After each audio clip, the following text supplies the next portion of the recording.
अस्सलाम वालेकुम dear students, मैं उम्मीद करता हूं कि आप सब खैरियत से होंगे। आज हम डिस्कस करने जा रहे हैं फर्स्ट ईयर की पहली पोएम द रेन को, जिसको W.H. डेविस ने लिखा है। और हम इसके पहले स्टैंजा की बात करेंगे कि उसकी हमने जो है ना एक्सप्लेनेशन किस तरह से करनी है, रेफरेंस में क्या लिखना है, कॉन्टेक्स्ट में क्या लिखना है और एक्सप्लेनेशन में जो है ना क्या बातें बतानी है। मोर ओवर ये इम्पॉर्टेंट पैराग्राफ है क्योंकि ये 12 से भी ज़्यादा टाइम जो है ना हमारे पास्ट बोर्ड पेपर्स के अंदर जो है ना आ चुका है। तो चलें टाइम वेस्ट के बगैर हम जो है ना इसके एक्सप्लेनेशन की तरफ मूव करते हैं। तो हमारे पास इसका जो स्टैंजा है पहले हम उसको पढ़ लेते हैं। I hear leaves drinking rain, I hear rich leaves on the top, giving the poor beneath drop after drop. 'Tis a sweet nice to hear these green leaves drinking near. तो सबसे पहले हमारे पास रेफरेंस आ जाता है। Reference में देखें, these lines have been taken from the poem The Rain written by W.H. Davis. ये जो लाइंस हैं उनको W.H. डेविस की नज़म द रेन से लिया गया है। तो ये हमारे पास रेफरेंस हो गया। इसी तरह से हम जो है ना कॉन्टेक्स्ट की तरफ मूव करते हैं। The poet describes a musical display of rain. जो शायर है वो रेन के एक खूबसूरत मंजर को बयान करता है। He says that he hairs the sound of rain drops falling on the top thick leaves. वो कहते हैं जी, वो बारिश के कतरों की आवाज़ को सुनते हैं जो कि ऊपर मौजूद घने पत्तों के ऊपर गिर रहे हैं। The leaves on the top first get these drops. जो ऊपर मौजूद बड़े पत्ते हैं वो सबसे पहले इन बारिश के कतरों को खुद हासिल करते हैं। And then give them to the lower leaves drop after drop.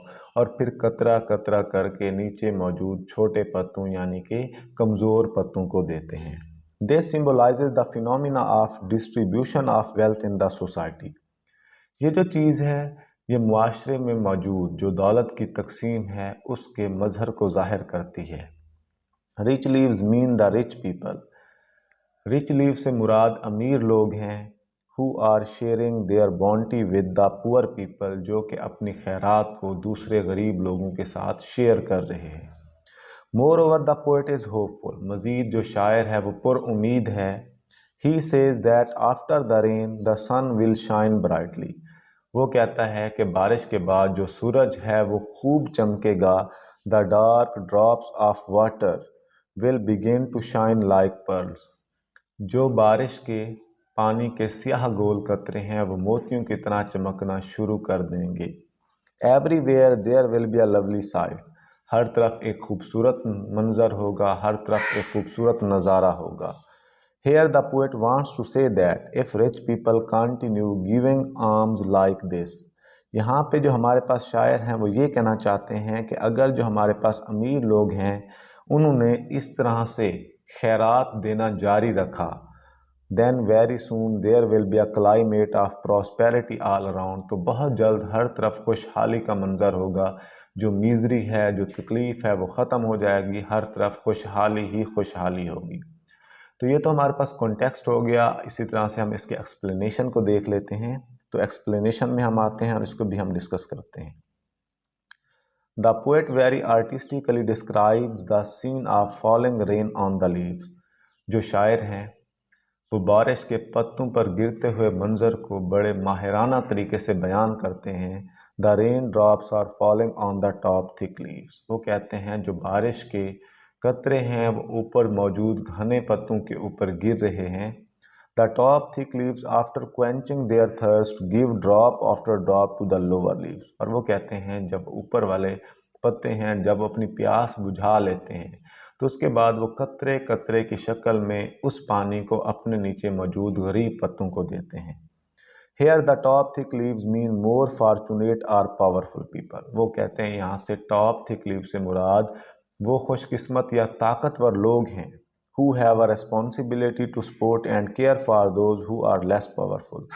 जिनके पास जिम्मेदारी है उन लोगों की देखभाल करने की जो कि कमज़ोर हैं, जो कि इतने ज़्यादा ताकतवर नहीं हैं।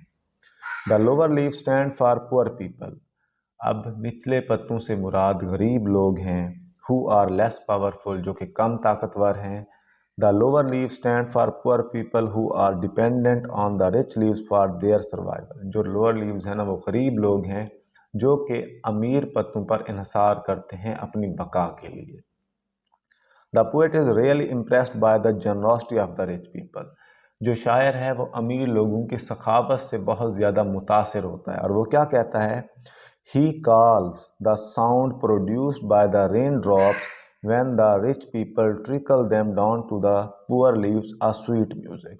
وہ کہتا ہے کہ جب وہ جو امیر پتے ہیں وہ قطرہ قطرہ کر کے بارش کے پانی کو نیچے موجود غریب پتوں پر دیتے ہیں تو یہاں سے جو آواز پیدا ہوتی ہے وہ ایک سویٹ میوزک ہے which gives him a sense of delight and satisfaction، جو کہ اس کو تسلی، جو کہ اس کو راحت اور خوشی دیتا ہے. تو ڈیئر اسٹوڈنٹس، یہاں تک جو ہے نا ہم نے اس کی ایکسپلینیشن دیکھی، کچھ اور بھی ہے اس کو بھی جو ہے نا ہم اس کو ڈسکس کر لیتے ہیں. Moreover, these lines give the idea of interconnectedness and interdependence. اس نظم میں بات کی گئی ہے انٹر کنیکٹڈنیس، یعنی کہ ہم جو ہے نا آپس میں باہم جڑے ہوئے ہیں، اینڈ انٹر ڈیپینڈنس، اور ہم لوگ ایک دوسرے کے اوپر انحصار کرتے ہیں. The leaves on the tree are not isolated individuals. جو درخت کے اوپر پتے ہیں وہ الگ افراد نہیں ہیں، but are connected and reliant on each other for survival، بلکہ وہ اپنی بقا کے لیے ایک دوسرے کے ساتھ جڑے ہوئے ہیں اور ان پر کیا کرتے ہیں؟ انحصار کرتے ہیں. This is a metaphor for human relationships. انسانی رشتوں کے لیے بھی یہ چیز ایک میٹافر ہے، کیونکہ جو انسان ہیں we are all connected، کہ ہم جو انسان ہیں وہ سارے کے سارے جڑے ہوئے ہیں and dependent on each other، اور اپنے کاموں کے لیے ایک دوسرے پر کیا کرتے ہیں؟ انحصار کرتے ہیں. تو ڈیئر اسٹوڈنٹ، جو پوئٹ ہیں، جو شاعر ہیں، وہ یہ کہنا چاہتے ہیں کہ اگر ہم ایک دوسرے پر انحصار نہ کریں ہماری لائف جو ہے نا وہ نہیں چل سکتی، کیونکہ انسان جو ہے نا وہ ایک دوسرے کے بغیر نہیں رہ سکتے. تو بڑا خوبصورت میسیج دیا گیا ہے اس پوئم کے اندر. آئی ہوپ سو کہ یہ بات آپ کو سمجھ آ گئی ہوگی.